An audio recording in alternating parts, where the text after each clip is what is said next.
Hello friends, हम आज करेंगे वाइगॉत्स्की की थियरी जो आधा हम कर चुके हैं और आधा भी कुछ पॉइंट्स उसके बाकी हैं। ओके, मेन पॉइंट हम कर चुके हैं, बस कुछ और पॉइंट उन्होंने जो दिए हैं उसको करना बाकी है। सो हम करते हैं। और जो वीडियो मैंने बनाया है पहले वाइगॉत्स्की की, उसका लिंक मैं डिस्क्रिप्शन में दे दूँगी, तो आप वहाँ से देख लीजिएगा पहला वीडियो। ओके, सो प्रिंसिपल उन्होंने कुछ दिए हैं 5, तो वो देख लेते हैं हम। पहला तो चिल्ड्रन कंस्ट्रक्ट नॉलेज। ओके, बच्चे जो हैं अपनी लर्निंग से, सोशल इंटरेक्शन से, लैंग्वेज से वो खुद सीखते हैं और ख़ुद अपनी नॉलेज को बनाने में, कंस्ट्रक्ट करने में वो खुद कैपेबल होते हैं, एबल होते हैं, ऐसा वाइगॉत्स्की का मानना है। हाँ, उन्हें थोड़ी सी गाइड की ज़रूरत होती है, इंस्ट्रक्शन की ज़रूरत है, कहीं कहीं उन्हें पीयर जो टीचिंग होती है उसकी ज़रूरत है, थोड़ा बहुत उन्हें मतलब हेल्प की ज़रूरत होती है, थोड़ा बहुत स्कैफोल्डिंग जो उन्होंने एक टर्म, एक और पॉइंट दिया है, तो उसकी ज़रूरत है। ओके, पूरा का पूरा बच्चे को सिखा नहीं देना है कि बच्चे को सीख ही ना पाए, पूरा का पूरा उन्हें आंसर नहीं बता देना है, बस थोड़ा गाइड करना है, ये मानना है वाइगॉत्स्की का। Learning can lead to development, तो लर्निंग से ही क्या होती है, डेवलपमेंट होती है। जब बच्चा लर्निंग करेगा उसी से डेवलपमेंट, उसी से विकास होगा। बिना कुछ सीखे, बिना नॉलेज के विकास नहीं हो सकता, ऐसा वाइगॉत्स्की की थियरी में मतलब उनका मानना है। चाइल्ड हैज़ टू एरियाज उनके ऑफ डेवलपमेंट, 2 एरिया ऐसे बताएं डेवलपमेंट का। पहला current development and next zone of proximal development. पहला तो करंट डेवलपमेंट जो अभी बच्चा सीख रहा है, नेक्स्ट है जोन ऑफ प्रॉक्सिमल डेवलपमेंट जो आगे चल के बच्चा करेगा। प्रॉक्सिमल मीन्स नेक्स्ट, जो आगे बच्चा करेगा दूसरे की हेल्प से, जो उसे नहीं आएगा उसमें दूसरे की हेल्प लगेगा, और कुछ तो जो उसे खुद आएगी वो खुद अपना सीखेगा खुद से। और दूसरी चीज़ जो उसे अगर लगेगा किसी की हेल्प की ज़रूरत है तो वहाँ पे वो हेल्प लेगा। तो ये 2 एरियाज़ हैं डेवलपमेंट के जहाँ से बच्चा विकास कर सकता है।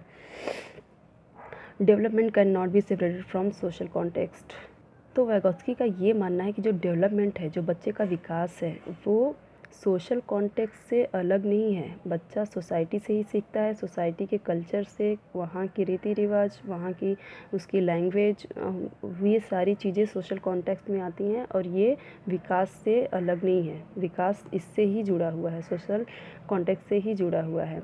Language plays a central role in mental development, तो लैंग्वेज क्या है, एक सेंट्रल रोल है, केंद्रीय मतलब मुख्य भूमिका निभाता है डेवलपमेंट में, मेंटल डेवलपमेंट में। मानसिक विकास जो है बच्चे का, वो लैंग्वेज के ही थ्रू होता है। पहले वो लैंग्वेज का विकास करेगा, बोलना सीखेगा, उसके बाद लैंग्वेज सीखेगा कि क ख क्या है, ABCD क्या है, उसके आगे का क्या है।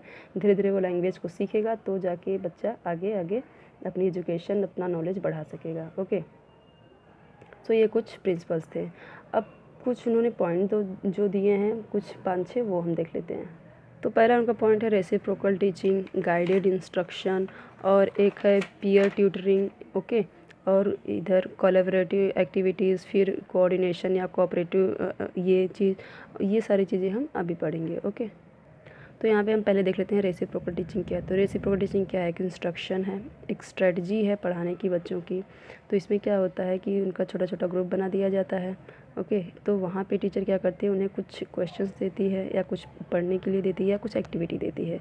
तो उसमें क्या करना है, उन्हें टास्क को कंप्लीट करना है, और वहाँ पे टीचर क्या करेगी, सिंपली बस क्वेश्चन को क्लैरिफाई करेगी, उसका स्पष्टीकरण देगी और क्वेश्चन पूछेगी कि क्वेश्चन क्या है। उनको क्वेश्चन देगी, कुछ काम देगी और फिर उनसे सवाल पूछेगी। ओके, तो इसमें क्या है, guide instruction involve the teacher and students exploring maths problem solving. तो यहाँ पे क्या करते हैं, जो बच्चा है वो सॉल्व करने की कोशिश करेगा। ओके, तो वो लोग मिल के, जो उनका ग्रुप है, मिल के कोशिश करेंगे उसे सॉल्व करने की। मतलब इसमें टीचर और बच्चे का, दोनों का ना एक पारस्परिक संबंध है, पारस्परिक टीचिंग है यहाँ पे। टीचर दोनों एक साथ मिल के काम कर रहे हैं, मतलब टीचर क्वेश्चन पूछ रही है, बच्चा आंसर दे रहा है। टीचर जो प्रॉब्लम सॉल्व करने के लिए, बच्चा सॉल्व कर रहा है। कुछ प्रॉब्लम हो रही है तो उसे गाइड कर रही है, इंस्ट्रक्ट कर रही है।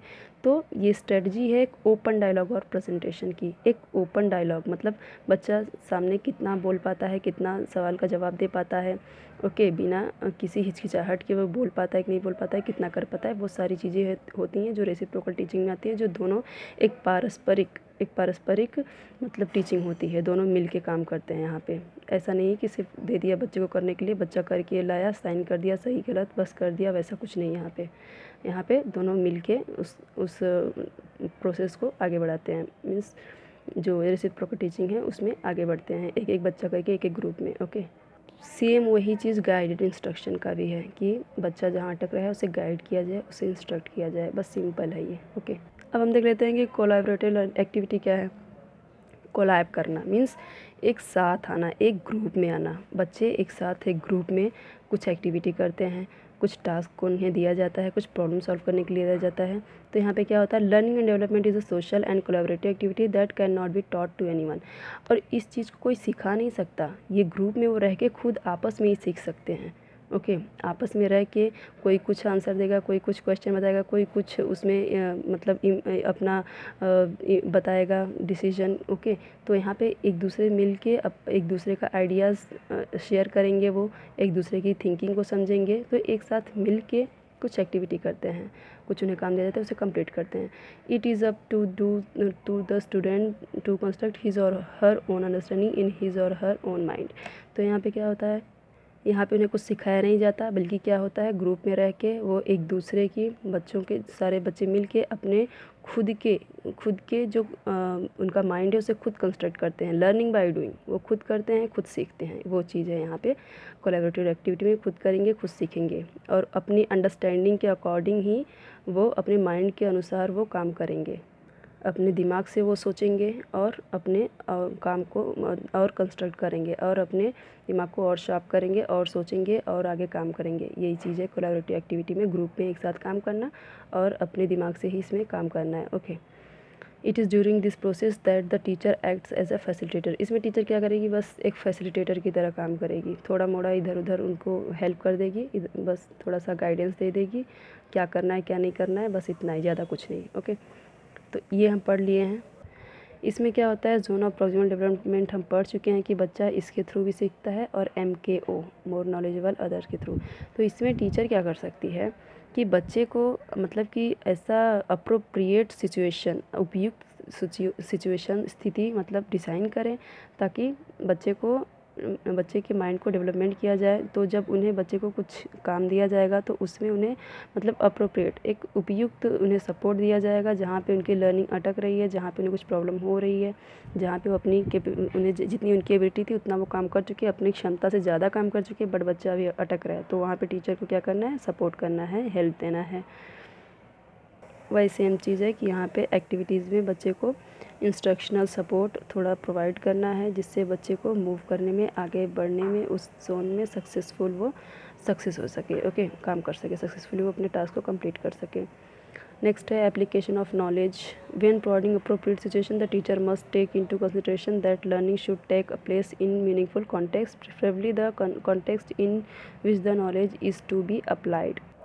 बच्चे को एक अच्छा सिचुएशन दिया जाए, एक अच्छी सिचुएशन दी जाए सीखने के लिए, और टीचर को यहाँ पे विचार करना चाहिए कि उनकी जो लर्निंग है मीनिंगफुल होनी चाहिए, जो उनके नॉलेज में आगे फ्यूचर के लिए अप्लाई हो सके। उन्हें ऐसा ज्ञान दो, ऐसा नॉलेज दो, ऐसा एजुकेशन दो, ऐसी एक्टिविटी करवाओ जो उनके फ्यूचर में मतलब लर्निंग उनकी मीनिंगफुल होनी चाहिए, वेस्टेज नहीं होनी चाहिए कि ऐसे ही कुछ सिखा दिया, कुछ काम का नहीं है। वो आगे चल के उनके फ्यूचर में, आगे एजुकेशन में उन्हें काम आया, उनके भविष्य में वो काम आया। Okay, coordination then provide coordination between out of school experiences and school experiences. इसका मतलब क्या है कि जो समन्वय है, जो तालमेल है स्कूल में, तो उसे क्या होना चाहिए, मीन्स तालमेल ऐसा होना चाहिए टीचर स्टूडेंट्स में कि जो स्कूल के अनुभव, जो स्कूल का एक्सपीरियंस है, वो स्कूल के अनुभव के बीच, मतलब जो बच्चा जिस स्कूल में पढ़ रहा है उसमें क्या क्या उसका जो एक्सपीरियंस है स्कूल में, तो उसमें एक तालमेल हो। ठीक है, मीन्स कि टीचर स्टूडेंट्स में, स्टूडेंट्स में, उनके मतलब फ्रेंड्स में एक तालमेल होना चाहिए, उनके लर्निंग में एक तालमेल होना चाहिए। Pictures, news clips and personal stories incorporated into classroom activities provides the students with the sense of oneness between their community and learning. तो यहाँ पे क्या है, जो एक्टिविटीज़ हैं तो उसमें क्या क्या होनी चाहिए, पिक्चर्स बच्चों को दिखाई जानी चाहिए, बड़े बड़े पिक्चर्स सब्जेक्ट से रिलेटेड, ओके। एक्टिविटी से रिलेटेड न्यूज़ क्लिप्स उन्हें दिखाई जाए, जो न्यूज़ उन्हें जिस चीज़ के बारे में उन्हें बताया जा रहा है उसके बारे में उनकी क्लिप्स दिखाई जाए, वीडियो दिखाई जाए, ऑडियो सुनाया जाए, और पर्सनल स्टोरीज़ भी शेयर किया जाए कि हम यहाँ पे कैसे बढ़े, या फिर बच्चों में आपस में पर्सनल स्टोरीज़, टीचर को अपनी अगर कोई मोटिवेशनल स्टोरीज़ है तो उसे शेयर करना चाहिए। ये सारी चीज़ें इनकॉर्पोरेटेड होनी चाहिए, मीन्स शामिल होनी चाहिए बच्चों की लर्निंग में, टीचिंग में। तो और क्या होना चाहिए, जो उन्हें बच्चों में जो एक्टिविटीज़ देनी, अगर जो टीचर को दे रहा है एक्टिविटीज़, जो एक्टिविटीज़ सिखा रहा है बच्चों को, तो कैसा होना चाहिए बच्चों के बीच में उनकी, मतलब जो अलग अलग कम्युनिटी के बच्चे हैं तो उनकी कम्युनिटी में एक क्या हो, एक वननेस, एक एकता प्रदान करने वाली एक्टिविटी होनी चाहिए। ठीक है, जैसे अगर कोई प्ले करवा रहा है टीचर, तो उसमें जैसे अगर अलग अलग रिलीजन के लोग हैं तो ऐसी एक्टिविटीज़ करवाए जो ऐसे नफ़रत फैलाने वाली चीज़ें कुछ नहीं है। ठीक है, एक आपसी तालमेल होना चाहिए, तालमेल रहना चाहिए, समन्वय रहना चाहिए, और एक यूनिटी रहनी चाहिए बच्चों के बीच में, ऐसी एक्टिविटीज़ पढ़ाई जाए। ठीक है, अलग अलग धर्म का जो अगर कुछ प्ले करवा रहे हैं तो फिर उसमें एक समन्वय होना चाहिए, एक साथ यूनिटी वाली बातें होनी चाहिए, अलग करने वाली बातें नहीं। तो ये सारी चीज़ें होनी चाहिए। और एक पॉइंट दिया है पीयर ट्यूटरिंग, मैंने पहले बताया आपको, तो उसमें क्या है कि उस यहाँ ये पॉइंट नहीं दिया गया है बट ये है उसमें आगे। तो पीयर ट्यूटरिंग मीन्स बेसिक सी बात है कि जो फ्रेंड्स, मैं पढ़ा चुकी हूँ पहले वीडियो में, कि फ्रेंड्स जो एक दूसरे को पढ़ाते हैं, अगर किसी प्रॉब्लम में, जैसे सपोज़ कि एक बच्चे को मैथ्स में कुछ प्रॉब्लम हो रही है तो दूसरा बच्चा उसे समझा दे, अगर दूसरे बच्चे को ग्रामर में कुछ प्रॉब्लम आ रही तो उसे दूसरा फ्रेंड उसका समझा दे, यही है पीयर ट्यूटरिंग। ठीक है, कि अगर कोई बच्चा अटक रहा है बट दूसरा बच्चे को आ रहा है, दूसरे फ्रेंड्स को आ रहा है तो वो उसे समझा दे, तीसरे को आ रहा है तो उसे समझा दे, यही है पीयर ट्यूटरिंग। तो ये सारे पॉइंट दिए हैं वाइगोत्स्की ने, एक ये दिया है।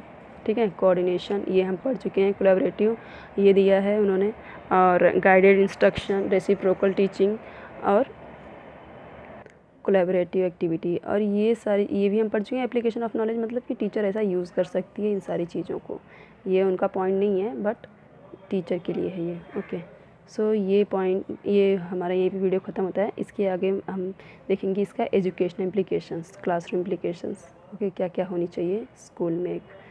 Thank you so much.